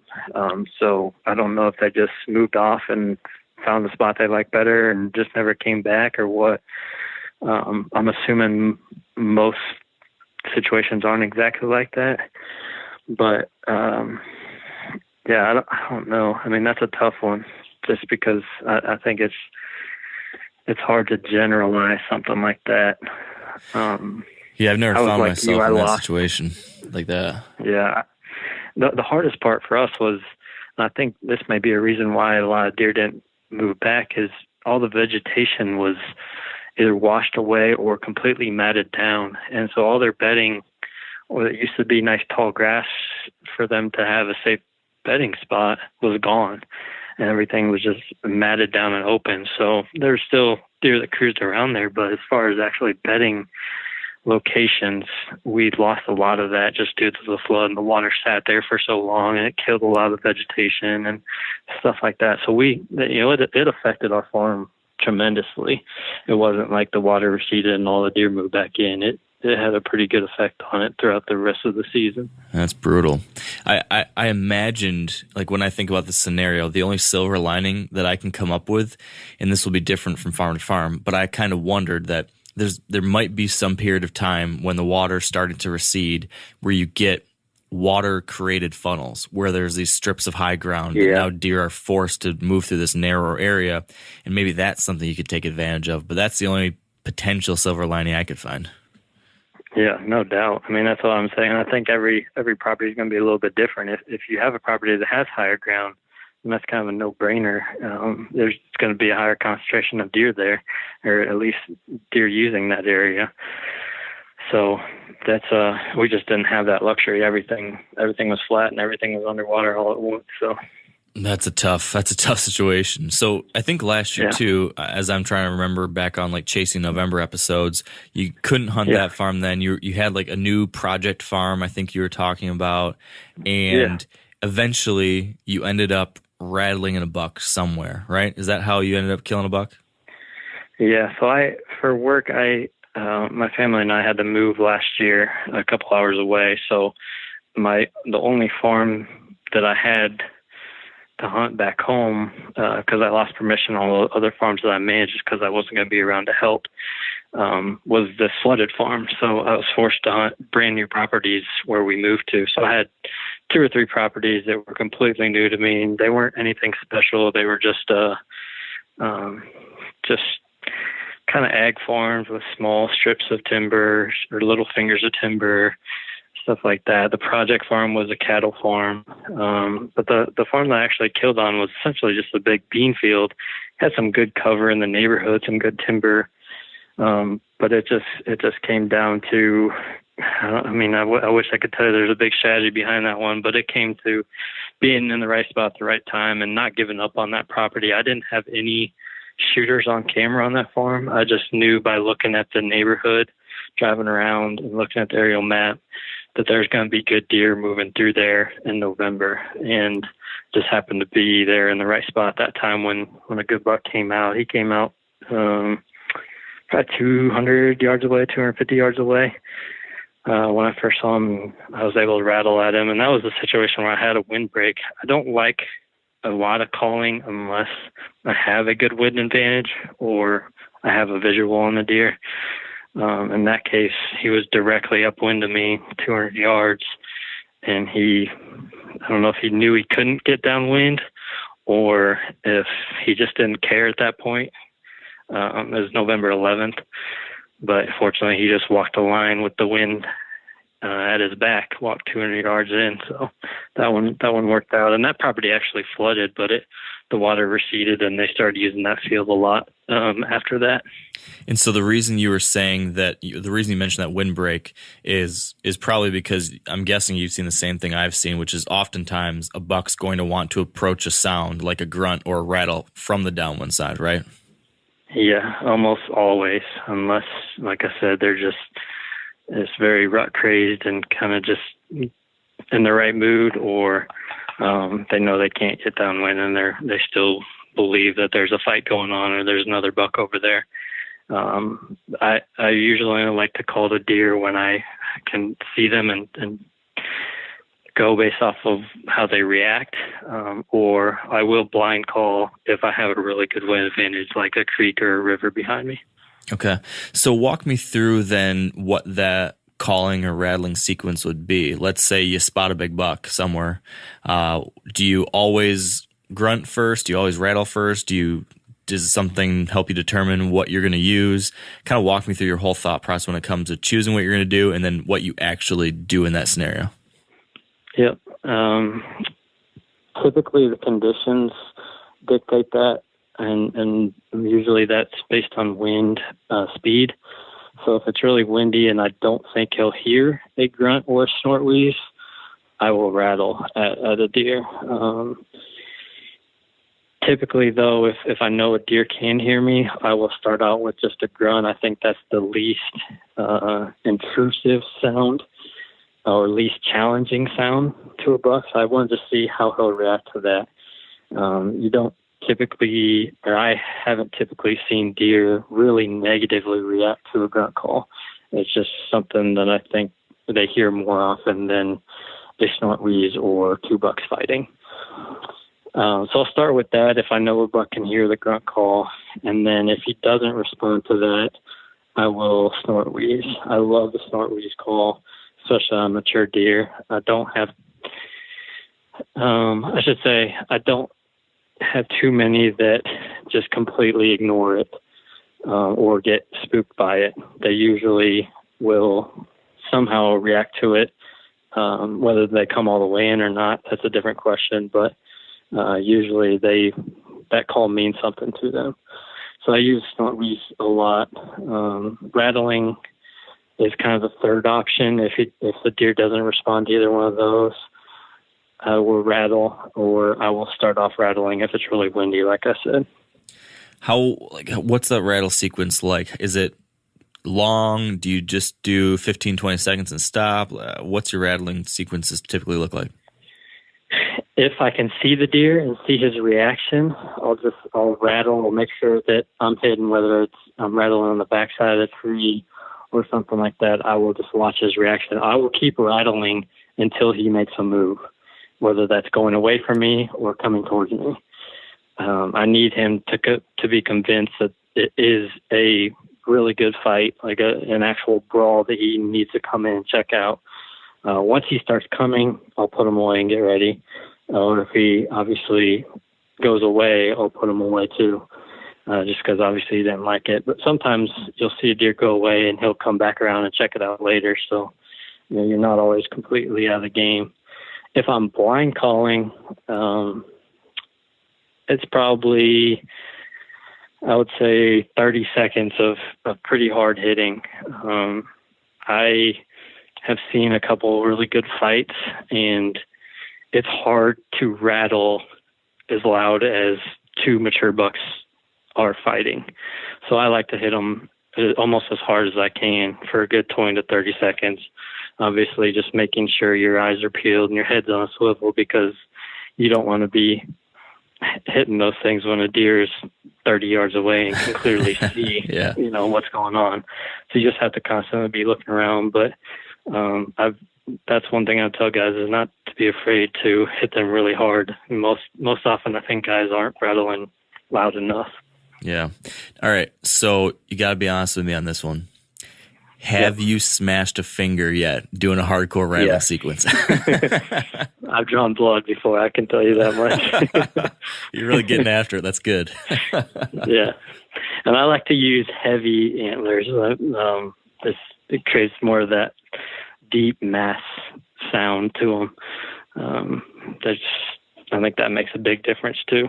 Yeah. What about, speaking of aggressive tactics, what about decoying? Is that something you ever pull out and try at this time of year? I do. Not very often, though. I probably decoy once or twice a year. And for me, it's all about the property and the specific location on that property. If it's a property that has a lot of does, I usually don't think about decoying, because I've had just too many experiences where if the does are the first deer to come out, it's usually not a good thing. Does just don't react very good to decoys, in my experience, especially at least buck decoys. I don't know that I've ever used a doe decoy. But if it's an area where there's not a huge doe population, and it's an area where the deer can see the decoy a long ways, you don't want the decoy to surprise them. They come around the corner and there's a buck decoy standing right there. You want them to be able to see it from across the field. And the other key is just positioning the decoy so that it's kind of like calling. The buck's going to circle downwind of it. You want to make sure that you can shoot the deer before it fully gets downwind. Yeah. It seems right in line with a lot of things I've seen. The little bit I've dabbled with it is picking the right time to do it in the right place is sometimes the biggest deal of all. Have you had good success with it? Only once. I decoyed in a buck once in Ohio, and it was really cool. It was really cool that it worked that way. But I never use it in Michigan, because I just think that these deer are just on edge, and you put something like that out, and it'd be donezo. But I've used it in Iowa and Ohio and had a little bit of success. So it's cool though. It is pretty cool when they come in and they're ready to fight, all bristled up. I've had some cool hunts over decoys. I just don't use them. I don't think I've ever actually killed a buck over a decoy, but I've had some good solid bucks come into them. Yeah, it was definitely one of the more memorable kills I've had, just seeing it play out just the way you imagine after watching it on TV, and it actually works out that way. Yeah. That was pretty cool. Yeah. That's awesome. So what about, let's talk a little bit more generically about hunting the rut. One of the things you hear a lot about is just putting in the time. You hear this often, like almost the most important thing many times people will say about hunting during the rut is just being out there, sticking it out. Do you hunt all day? Do you do midday sits during the rut? What's your thought on that? I do. A lot of times this time of year, unfortunately, I have to at least catch up on a little bit of work midday. So most often get down for an hour or two, grab a bite to eat, catch up on some work, and then get back in the stand. If I have situations where I know I can spare the whole day, I do love sitting all day. I've had some great hunts where a lot of the action happens during those hours where most guys are, like I said, at lunch. There's no doubt about you just have to put your time in. You're not going to, sometimes you do more damage by getting down, leaving, and then coming back in the same stand. You're way better off just sitting there and sticking it out, bringing food with you, whatever it takes, so you don't have to get down and come back in a couple hours later. When you're just talking about my rut plans in general, I want to spend as much time in a tree as I possibly can.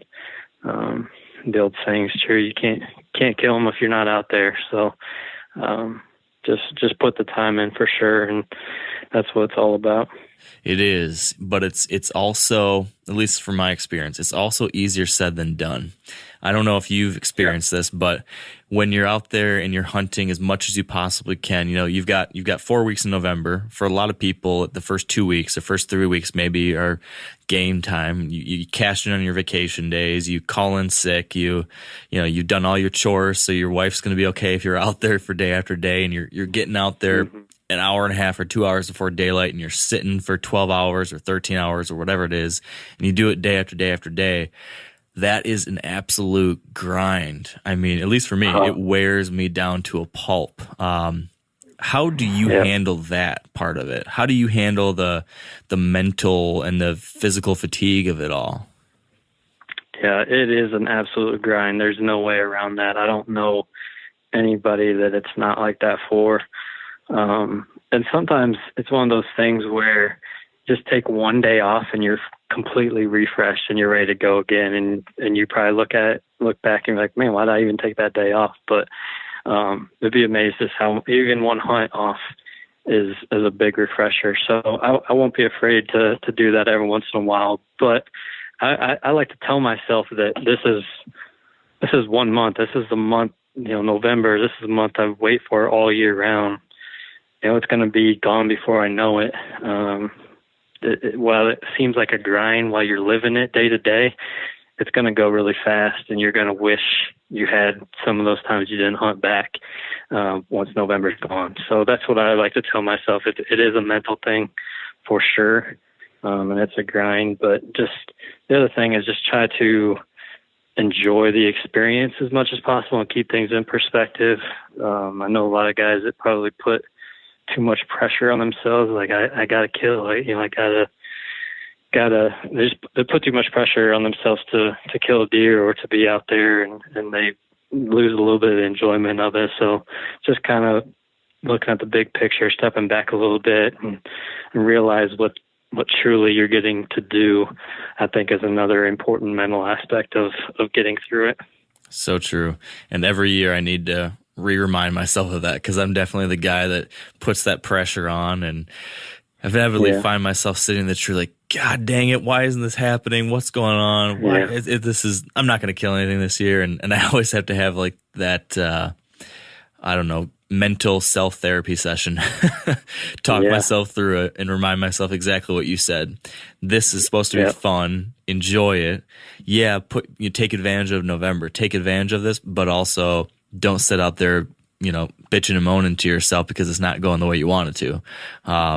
Try to enjoy it for what it is. And then I do find, and probably you've seen this too, that as soon as you get down on yourself at all, as soon as you start to lose hope, that's when the big buck shows up and you weren't paying attention, or that's when he cruises through and you were too busy on your phone or whatever it is. You almost set yourself up for failure as soon as you mentally check out. Yeah, it's like a lot of things. The mental game is a huge part of it, and as long as you understand that, you can get yourself through it. But it's all about just keeping your attitude positive and just really realizing what you're doing and not take it for granted and just enjoy it. Yeah, that's why we do this ultimately, is because it's such a good time. So it'd be a shame not to enjoy it while you're out there. Yeah, that's right. And like I said, once it's gone, you just want it back. Once the season's over, that depression sets in. You got to wait another 10 months for it to happen. And it's if you keep that in perspective, you'll probably hunt as often as you can while you can. Yeah, very true. So, with all that being the case, I need to slip out and go try to kill a big buck right now, actually. So do you have any final parting words of advice or final words of wisdom for folks as they head out for their rut hunts? Be safe. Like I said earlier, there's no deer that's worth, some of the bad things that can happen, and building off the point we just talked about, enjoy it, keep things in perspective, have fun. There's a lot of, I think you probably see it just as much as anyone. There's a lot of negativity and division, it seems like, in our hunting world these days, and just trying to keep positive and really realize what this sport is about and So just have fun and be safe. Yeah. Great reminders. If people would like to see what you guys are up to and all the different shows that you're producing and your content, where can folks find that? I'm not a huge social media guy, but I'd say social media is probably the best way. We have a 41 North media Instagram account, and obviously you can follow us individually on Facebook and Instagram. And then some of the shows that we're producing, a lot of the Realtree shows are on Realtree 365. So a lot of the shows on there we're producing. And of course, Midwest Whitetail, you can follow on YouTube, the Midwest Whitetail website, Realtree 365. A lot of the smart TV apps is where you can find Realtree 365. So we're kind of everywhere, but those would be the main spots. Perfect. Well, I definitely would recommend anyone listening to check those out. Yesterday morning, my son woke up, and first thing he did is he's almost 2 years old. First thing he did is he ran over to our TV shelf and he grabbed his buck grunt call off of the little hanger. And he started grunting on it, and then he starts saying "buh, buh," which is how he says buck, and that means he wanted to watch some bucks. So we turned on the TV, and Realtree 365 happened to be the first app I saw. So I popped that up, and I put on the recent episode you guys had with Bill Winke killing that surprise buck, and Everett, my son Everett, loved it. He was very impressed with Bill's recent deer. So it's definitely worth watching. That's pretty cool. I love hearing that stuff. Yeah, it's a good time. So Jared, thank you so much for taking the time to do this. I really enjoyed our chat. Awesome. I appreciate the opportunity, Mark, and thanks for all you do for us. Hey, it's my pleasure. Good luck hunting. You too. Thanks. All right. And that's a wrap, my friends. I'm going to tell you this once, and that's it. Turn off the podcast and get out hunting. This is the one time I'm going to tell you not to listen to more podcasts, because November's here. This is it. We dreamed of it all year. Just like Jared was saying, just like Dan and I were talking about at the beginning, this is our Super Bowl. Take advantage of it. Hunt hard.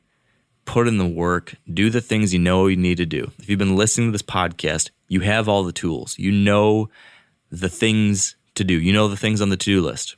It's just a matter of executing on it. And I know you can do it. And you're going to have an awesome season. And you're going to have a good time. I believe in you. I hope you have a great, great set of hunts coming up.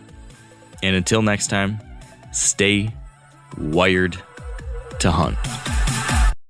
I'm sure a lot of you guys remember the old ceremonial hunting tradition of eating the heart out of the first animal you kill. Meat from those organs are among the most nutrient-rich foods on the planet. You can get those same benefits your ancestors craved via convenient daily capsules from Heart and Soil. Find out more at heartandsoil.co. And remember, use code MeatEater for 10% off your purchase.